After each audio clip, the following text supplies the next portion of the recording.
পূর্বেকার যুগে একজন নেককার আল্লাহর বান্দি, তিনি অনেক বন্দিগি করতেন, কিন্তু একটি বিড়ালকে তিনি খাবার দিতেন না, পানিও দিতেন না, এবং তাকে উন্মুক্ত ছেড়েও দিতেন না, আটকিয়ে রেখে দিয়েছেন। এইভাবে নির্দয়ভাবে ধুকে ধুকে এটাকে কষ্ট দিয়েছে। ওই মহিলাটা পরকালে হাসরের ময়দানে জাহান্নামী বলে সাব্যস্ত হবেন। আল্লাহ নবী আমাদেরকে ঘোষণা দিয়েছেন, যদি কোনো ব্যক্তি একটি চড়ুই পাখিকে অন্যায়ভাবে হত্যা করে, ফামা ফাওকাহা, এমনকি ছোটর বিবেচনায় চড়ুই পাখি থেকে আরো ছোট কোনো প্রাণীকেও যদি হত্যা করে, তাহলে সাআলাহুল্লাহ, আল্লাহর আদালতে তাকে জবাব দিতে হবে। আসসালামু আলাইকুম ওয়া রাহমাতুল্লাহ। সম্মানিত দর্শক, আমরা হইলাম সামাজিক জীব। এই সমাজে চলতে গেলে নারী, পুরুষ, গরু, ছাগল, হাঁস, মুরগি এবং বিভিন্ন প্রাণী সব মিলিয়ে একটা সমাজ ব্যবস্থা। এটাই পৃথিবীর নিয়ম নেজাম। যেহেতু আমরা সামাজিক জীব, প্রত্যেকটা প্রাণীর অধিকার রয়েছে মানুষের কাছে। আমি আজকে আপনাদের সামনে আলোচনা করব ইসলামী সভ্যতায় প্রাণীদের অধিকার। ইসলামী সভ্যতায় প্রাণীদের অধিকারের ব্যাপারে অত্যন্ত গুরুত্বের সাথে আলোচনা এসেছে।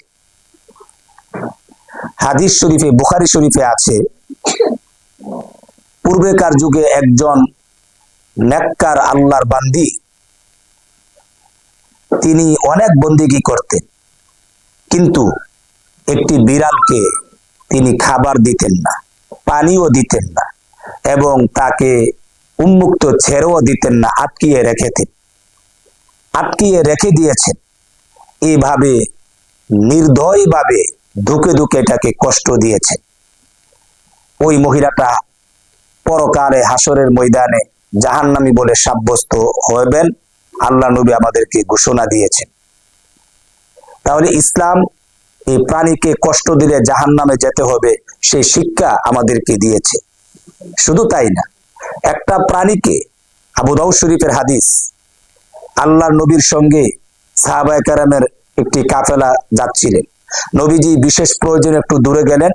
ইতিমধ্যে এক সাহাবী দুইটি বাচ্চা সহ একটি পাখি দেখতে পেলেন। ওই দুইটা বাচ্চাকে নিয়ে আসলেন। তখন মা পাখিটা বাচ্চাটির মায়ায় তার দু পাখা দিয়ে ঝাপড়াচ্ছেন, মাটির মধ্যে তার ডানাগুলোকে ফেলে দিয়ে অস্থিরতা প্রকাশ করতেছেন। আল্লাহর নবী দেখে বললেন, তোমরা কে এই বাচ্চাগুলোকে এনে ওই বাচ্চার মাকে এত অস্থির, পেরেশান এবং কি অস্থিরতার মধ্যে ফেলে দিতে? তখন আল্লাহ রাসূল বলেছেন, এক সাহাবী বললেন, ইয়া রাসূলুল্লাহ, আমি এনেছি। বলছে, যাও এটাকে ফেরত দিয়ে আসো। তাহলে এই হাদিস দ্বারা বোঝা যায়, একটা প্রাণীকে, একটা পাখি হোক, প্রাণীকে তার অস্থিরতা প্রকাশ পাবে, পেরেশানির মধ্যে পড়ে যাবে, এমন কাজও ইসলাম আমাদেরকে করতে অনুমোদন দেয় না। শুধু তাই না, হাদিস শরীফে বলা হয়েছে, মান কাতালা উসফুরান বিগাইরি হাক্কিহা ফামা ফাওকাহা সাআলাহুল্লাহ।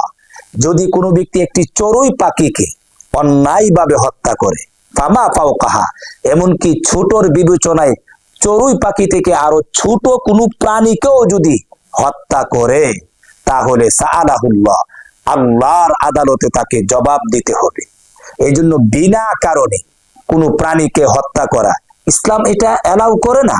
শুধু তাই না, এই ব্যাপারে মুসলিম শরীফে এক হাদিস বর্ণিত হয়েছে, পূর্বেকার একজন নবী কোথাও যাচ্ছিলেন। ইতিমধ্যে একটি পিঁপড়া ওনাকে কামড় দিয়েছিলেন। উনি ব্যথা পাইলেন, পরে ওই পিঁপড়াটার গর্তের মধ্যে চলে গেল।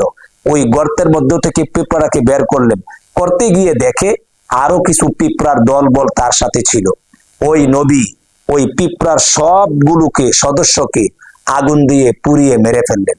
আল্লাহর পক্ষ থেকে ঘোষণা আসলো, হে নবী, একটা পিঁপড়া আপনাকে কষ্ট দিয়েছেন, কিন্তু আপনি বিনা কারণে বাকি পিঁপড়া গুলাকে এরকম ভাবে পাশবিক কায়দায় আপনি যে পুড়ে মেরে ফেললেন, কাজটা আমার কাছে ভালো হলো না। নবীজি আল্লাহর কাছে ইস্তেগফার করলেন। এর দ্বারা বোঝা যায় যে একটা পিঁপড়াকেও এইভাবে অন্যায়ভাবে হত্যা করাটা, এটা ইসলাম কি এলাও করে না। শুধু তাই না, বিনা কারণে, হ্যাঁ শরীয়ত সম্মত কিছু কারণ আছে যেই প্রাণীগুলাকে হত্যার ব্যাপারে শরীয়তেই অনুমোদন দিয়েছে। যেমন ইঁদুরকে মারার কথা বলা হয়েছে, সাপকে মারার কথা বলা হয়েছে, তেমনি ভাবে পাগলা কুকুর যেগুলো যত্রতত্র কামড়ায়, মানুষকে আতঙ্ক সৃষ্টি করে, এমন কুকুরকে মারার কথা বলা হয়েছে। যেমনি ভাবে আপনার কাক, যার মধ্যে সাদা ডোরাকাটা থাকে, তার গলার মধ্যে সাদা থাকে এবং ফুটু ফুটু সাদা থাকে, এমন কাককে মারার কথা বলা হয়েছে, চিলের কথা মারার কথা বলা হয়েছে। এইগুলো মারার ব্যাপারে ইসলাম নির্দেশনা দিয়েছে। এছাড়া বাকি কোনো প্রাণীকেই বিনা কারণে হত্যা করা যাবে না, কারণ কোরআনের বিধান হুয়াল্লাযী জাআলা লাকুম মা ফিল আরদি জামিআ, তিনি ওই সত্তা যিনি তোমাদের জন্য পৃথিবীর সব কিছুকে তোমাদের কল্যাণের জন্যই কি সৃজন করা হয়েছে। এই জন্য পৃথিবীতে যত মখলুকাত প্রাণী আছে, হয়তো ডাইরেক্ট নতুবা ইনডাইরেক্ট, আমাদের কল্যাণের জন্যই কি আল্লাহ পাক সৃষ্টি করেছেন। হ্যাঁ, কিছু প্রাণীর ব্যাপারে শরীয়তে সুনির্ধারিত হুকুম আছে হত্যার। এছাড়া কোনো একটা প্রাণীকে বিনা কারণে কষ্ট দেওয়া যাবে না, সে ইসলাম আমাদেরকে এটাই শিক্ষা দেয়। শুধু তাই না, একটা প্রাণীকে শারীরিক ভাবে কষ্ট দেওয়া যাবে না বৈধ কাজ করতে গিয়েও। যেমন আপনি পশু জবাই করেন, গরু ছাগল হাঁস মুরগি জবাই করি আমরা এবং কুরবানিতে জবাই করি।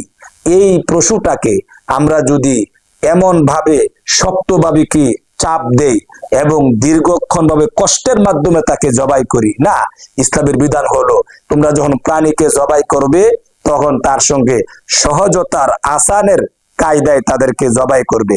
হালাল প্রাণী বৈধ কাজ করতে গিয়ে অবৈধ পন্থায় অবলম্বন করা যাবে না।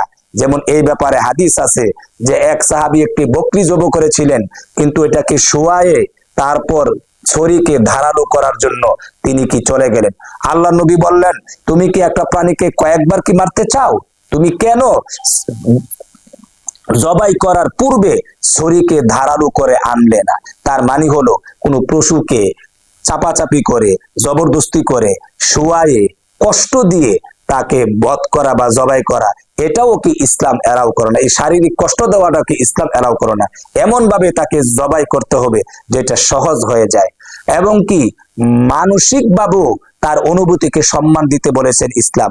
যেমন ফিকহের কিতাবে আছে, একটা প্রাণীকে আরেকটা প্রাণীর সামনে জবাই করতে নিষেধ করা হয়েছে, প্রাণীর সামনে ছুরি ধারালো অস্ত্র নিয়ে ঘোরাফেরা করতে নিষেধ করা হয়েছে। কেন? কারণ একটা প্রাণী তার আরেকটা প্রাণীর সামনে জবাই করলে স্বজাতির কষ্টে সে তার ভিতরে অনুভূতিতে তার কষ্ট লাগে, মায়া লাগে, এটা পর্যন্ত ইসলাম কি নিষেধ করেছে। শুধু তাই না, অপর হাদিসের মধ্যে বলা হয়েছে যে জমিনের যে গর্ত ছিদ্র, সেই ছিদ্রের ভিতরে প্রস্রাব করতে পায়খানা করতে নবীজি নিষেধ করেছেন। কেননা ওই গর্তের ভিতরে আপনার হিংস্র প্রাণী সাপ বিচ্ছু বসবাস করে, এই প্রস্রাবের ধাঁচে তাদের কষ্টের কারণ হয়ে যাবে, এটাও আল্লাহর নবী নিষেধ করেছেন। শুধু তাই না, তাফসীরে দুররে মানসুরের মধ্যে আছে এই যে গাছপালা, এইগুলোর পাতাও যদি ডালাও যদি কোনো ব্যক্তি ভেঙে ফেলে, ছিঁড়ে ফেলে বিনা কারণে, আল্লাহ নবী বলেছেন এর জন্য সে আল্লাহর কাছে জবাব দিতে হবে। সেই হলো ইসলামের শিক্ষা। তাহলে একটা প্রাণীর ব্যাপারে যদি ইসলাম এত কথা বলতে পারে, তাহলে মানব জাতির মর্যাদা কত, যে মানব জাতিকে আল্লাহ পাক সবচাইতে শ্রেষ্ঠত্ব দান করেছেন, আশরাফুল মাখলুকাত ঘোষণা দিয়েছেন, যে মানব জাতিকে সুন্দরের বিবেচনায় সবচাইতে সুন্দর করে সৃষ্টি করেছেন, যে মানব জাতিকে আল্লাহ পাক নিজের কুদরতি হাতের দ্বারা সৃষ্টি করেছেন, সে মানুষকে কষ্ট দেওয়ার তো কোনো প্রশ্নই আসে না। আশা করি আমরা এই যে প্রাণী, গরু ছাগল হাঁস মুরগি বিভিন্ন প্রাণী, আমরা তাদের সঙ্গে চলাফেরা করি, আমাদের পাশাপাশি একসাথে থাকি, আমরা সামাজিক জীব, তারা আমাদের কাছে কি আচরণ পাবে আশা করি আমরা বুঝতে পেরেছি। আল্লাহ পাক আমাদেরকে সে আলোকে তাদের সঙ্গে আচরণ করার তৌফিক দান করুক। আসসালামু আলাইকুম ওয়া রাহমাতুল্লাহ।